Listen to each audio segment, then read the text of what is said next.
ताकि साफ समझ में बात आ जाए कि ये बिल मुसलमानों के लिए हानिकारक क्यों है।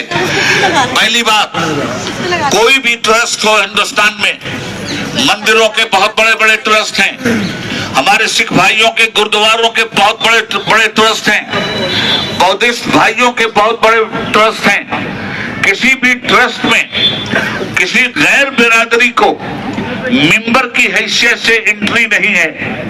सिखों के ट्रस्ट में हिंदुओं की एंट्री नहीं, हिंदुओं के ट्रस्ट में मुसलमानों की एंट्री नहीं। आखिर ये कौन सा कानून है कि आपने जो इस वक्त वक्फ तरमीमी एक्ट पेश किया है उसमें आप ये कह रहे हैं कि वक्फ के काउंसिल में या वक्फ बोर्ड में या वक्फ की इमलाक के हिसाब में मुसलमानों के ट्रस्ट में 2 गैर मुस्लिम भी होंगे। ये तानाशाही, ये अंग्रेजों के दौर की हमें याद दिलाती है। सफेद अंग्रेज चले गए मगर काली औलादें पैदा करके गए। जो तबाही सफेद अंग्रेजों ने मचाई थी वही तबाही आज ये काली औलादें अगर मचाएंगी तो याद रखना चाहिए इन्हें, हमारे बाप दादा ने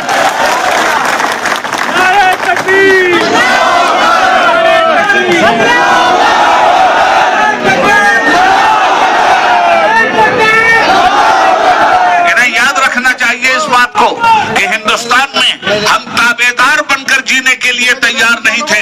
हम हिंदुस्तान के वफादार भी हैं और हकदार भी हैं। हिंदुस्तान किसी के बाप की जागीर नहीं है। ताबेदारी के तौर पर हमने हिंदुस्तान को कबूल नहीं किया है, वफादारी की बुनियाद पर हमने हिंदुस्तान को कबूल किया।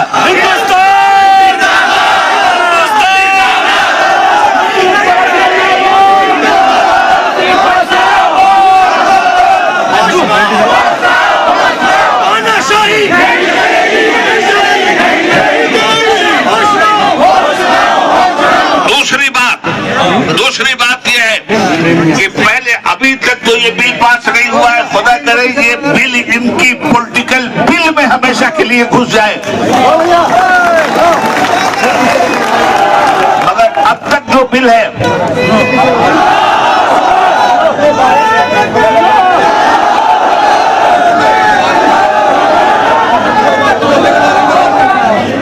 वक्फ में एक सर्वे कमीशन होता है, जरा इसको भी जहन में रख लीजिएगा ताकि तफसील पूरी हो जाए और मेरे पीछे आने वाले फाजिल मुकर्रिरीन के लिए सहूलतें भी पैदा हो जाएं।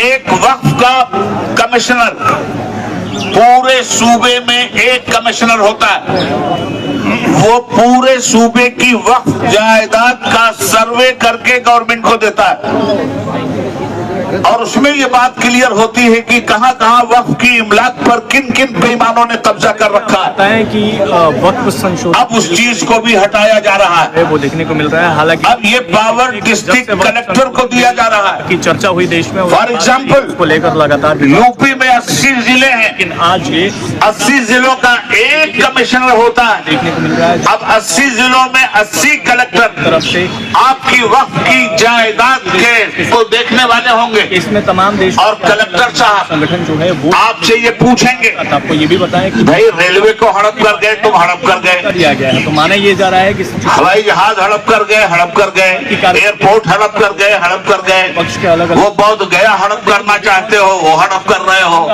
सब इतने बड़े हड़पू हो तो कि सब कुछ हड़प करके चले जाओगे और मिल्लत खामोश बैठी रहेगी, ऐसा कभी नहीं होता।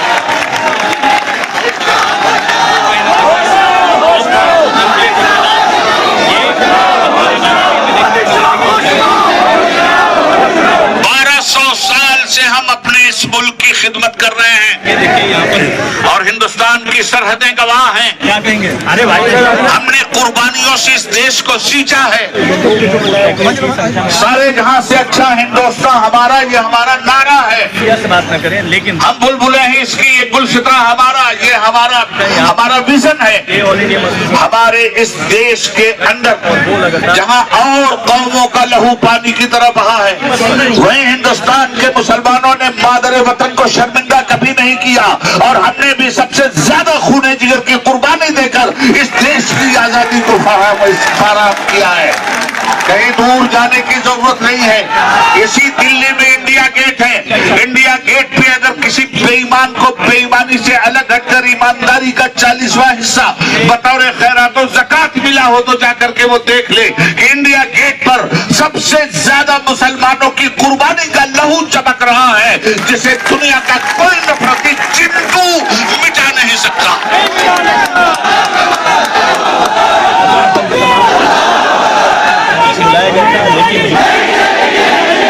एक तो बिल्कुल क्लियर सी बात मैं कह दूं आपसे और ये तो कि आज का जो ये एहतजाजी मुजाहरा और धरना हो रहा है, अभी तो ये अंगड़ाई है, आगे और लड़ाई है। अगर गवर्नमेंट अपनी तानाशाही से बाज नहीं आई तो पूरे मुल्क में औकाफ की इमलाक के तहफ़्फ़ुज़ के लिए all India Muslim personal board कमर कस के उतरेगा और हिंदुस्तान की धरती पर मुसलमानों के हुकूक, भारत के संविधान की हिफाजत के लिए हर उस कुर्बानी से गुजरेगा जो कुर्बानी हमारा देश हमसे चाहता है। कल भी कुर्बानी दिया था, आज भी देश के संविधान के तहफ़्फ़ुज़ के लिए हम हर कुर्बानी के लिए तैयार हैं। और याद रखिएगा, ये सिर्फ वक्त का मामला नहीं है। वक्त की जायदाद को तबाह करने वाले दरअस देश के संविधान को तबाह करने जा रहे हैं। 500 साल पहले मस्जिद के लिए जमीन वक्फ हुई, 500 साल से मस्जिद है। 1000 साल पहले ईदगाह के लिए मस्जिद वक्फ हुई, ईदगाह 1000 साल से चली आ रही है। कब्रिस्तान 1000 साल से चले आ रहे हैं। अब कलेक्टर साहब के लिए ये रास्ता खोल के रख दिया गया कि कलेक्टर साहब आपसे पूछेंगे आपकी मस्जिद का पेपर कहाँ है। ये पेपर का खेल बहुत पुराना है। 100 साल पहले, 200 साल पहले, 800 साल पहले लोग जुबानी वक्फ कर देते थे और वक्फ इमलाक पे काम होता था। रजिस्ट्रेशन आज भी हो रहे हैं, होना चाहिए, मगर रजिस्ट्रेशन की भी एक उम्र है। जिस जमाने में ये रजिस्ट्रेशन नहीं होते थे उस जमाने में तो लोग जुबानी वक्फ कर देते थे और वक्फ हो गई जमीन तो उस पर कब्रिस्तान आबाद हो जाता था। आज अब ये कहेंगे इसके जरिए कि बताइए कब्रिस्तान के पेपर कहाँ हैं। आपके पास पेपर नहीं है तो आपने वक्फ के भारत की धरती पे कब्जा जरूर जबरदस्ती कर लिया है। आपने गवर्नमेंट की जमीन पे कब्जा किया, इसलिए इस पे बुलडोजर चलेगा, इसलिए मस्जिद पे बुलडोजर चलेगा, इसलिए ईदगाह पे बुलडोजर चलेगा, इसलिए इमामबाड़े पे बुलडोजर चलेगा। ये कोई बाप की पपौती नहीं है, कोई आपकी हुकूमत शख्सी नहीं है। आप भी 5 साल के खैराती दान पर आए हैं, वो भी मतदान पर आए हैं, इसे मत भूलिएगा।